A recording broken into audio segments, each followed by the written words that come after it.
نبی اکرم صلی اللہ تعالی علیہ وآلہ وسلم کی ذات پر کثرت کے ساتھ درود و سلام پڑھنے کے بے شمار فضائل اور برکات وارد ہوئے ہیں، اور خاص طور پر پھر جمعے کے دن نبی پاک صلی اللہ تعالی علیہ وآلہ وسلم کی ذات پر کثرت کے ساتھ درود و سلام پڑھنے کے فضائل اور برکات بے شمار وارد ہوئے ہیں۔ اور پھر نبی پاک صلی اللہ تعالی علیہ وآلہ وسلم کی ذات پر کثرت کے ساتھ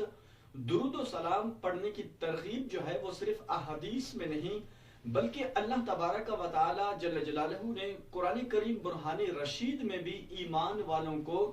نبی پاک علیہ الصلوۃ والسلام کی ذات پر درود و سلام پڑھنے کی ترغیب دی ہے، کہ جس طرح کہ اللہ تبارک و تعالی جل جلالہ نے ارشاد فرمایا ان اللہ و ملائکتہ یصلون علی النبی، کہ بے شک اللہ اور اس کے فرشتے درود بھیجتے ہیں نبی صلی اللہ علیہ وآلہ وسلم پر۔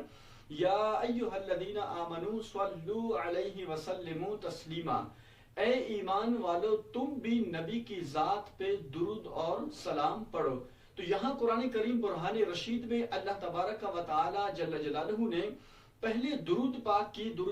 کی فضیلت جو ہے، درود پاک کی نسبت پہلے اپنی طرف بیان فرمائی، اس کے بعد پھر فرشتوں کی طرف فرمائی، کہ یعنی کہ فرمایا کہ بے شک اللہ اور اس کے فرشتے درود بھیجتے ہیں نبی کی ذات پہ۔ تو یہاں پہلے اپنی طرف نسبت فرمائی، اس کے بعد پھر فرشتوں کی طرف، اس کے بعد پھر ایمان والوں کو حکم دیا کہ اے ایمان والو تم بھی نبی کی ذات پہ درود اور سلام پڑھو۔ تو یہاں قرآن کریم برہان رشید میں اللہ تبارک و تعالی نے خود نبی پاک صلی اللہ تعالی علیہ وآلہ وسلم کی ذات پہ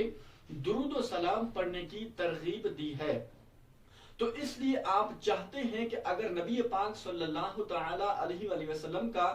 دیدار خواب میں نصیب ہو جائے تو پھر آپ کو چاہیے کہ آپ نبی پاک صلی اللہ تعالی علیہ وآلہ وسلم کی ذات پر کثرت کے ساتھ درود اور سلام پڑھیں۔ اگر آپ چاہتے ہیں کہ نبی پاک صلی اللہ تعالی علیہ وآلہ وسلم کی شفاعت آپ کو نصیب ہو تو پھر آپ نبی پاک صلی اللہ تعالی علیہ وآلہ وسلم کی ذات پہ کثرت کے ساتھ درود اور سلام پڑھیں۔ اگر آپ چاہتے ہیں کہ آپ کو جنت میں نبی پاک علیہ الصلوۃ والسلام کا پڑوس نصیب مل جائے تو پھر آپ کو چاہیے کہ آپ نبی پاک علیہ الصلوۃ والسلام کی ذات پہ کثرت کے ساتھ درود پڑھیں۔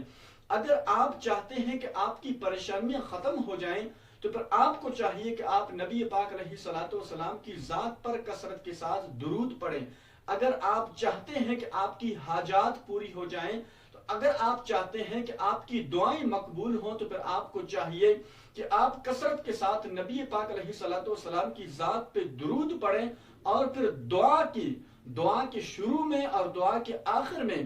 نبی پاک علیہ الصلوۃ والسلام کی ذات پر جب آپ درود پڑھیں گے تو انشاءاللہ عز و جل درود پاک کی برکت سے اللہ تبارک و تعالی آپ کی دعاؤں کو بھی قبول فرمائے گا۔ تو اس لیے اگر آپ چاہتے ہیں کہ آپ کی پریشانیاں دور ہو جائیں، آپ کی دعائیں مقبول ہوں، اسی طرح آپ کی حاجات جو ہے وہ پوری ہو جائیں، تو پھر آپ نبی پاک علیہ الصلوۃ والسلام کی ذات پر کثرت کے ساتھ درود پڑھیں تو انشاءاللہ عز و جل اس کی برکات آپ کو دنیا میں بھی مل جائیں گی اور آخرت میں بھی مل جائے گی۔ اور پھر نبی پاک علیہ الصلوۃ والسلام کی ذات پر درود اور سلام جو ہے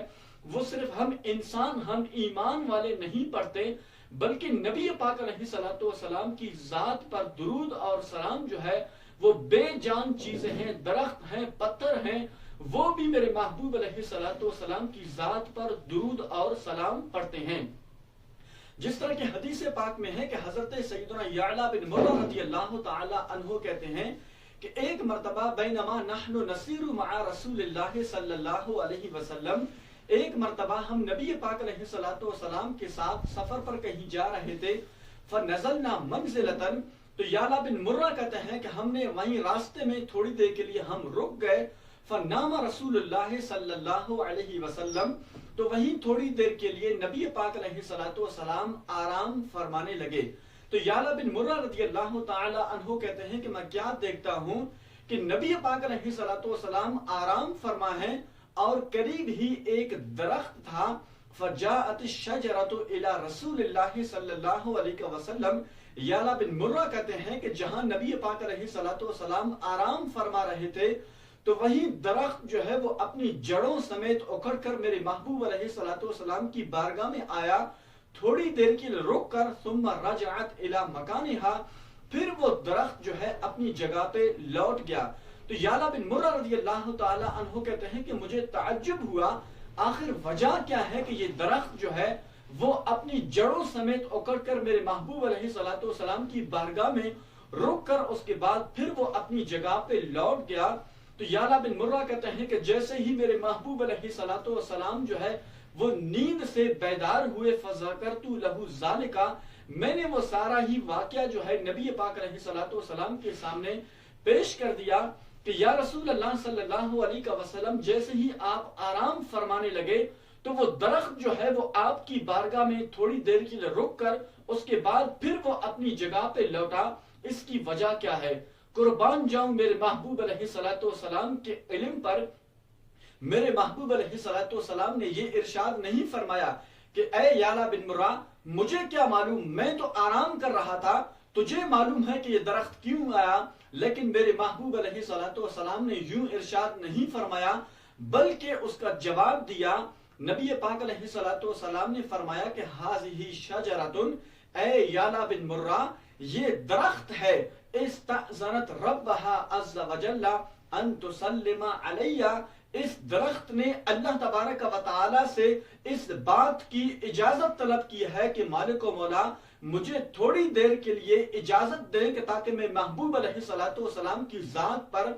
درود و سلام کا نذرانہ پیش کروں۔ فأذن لها، تو اللہ تبارک و تعالی نے اس درخت کو میرے محبوب علیہ الصلوۃ والسلام کی ذات پر درود و سلام پڑھنے کی اجازت دی ہے۔ تو یہ درخت جو ہے وہ میری بارگاہ میں آیا،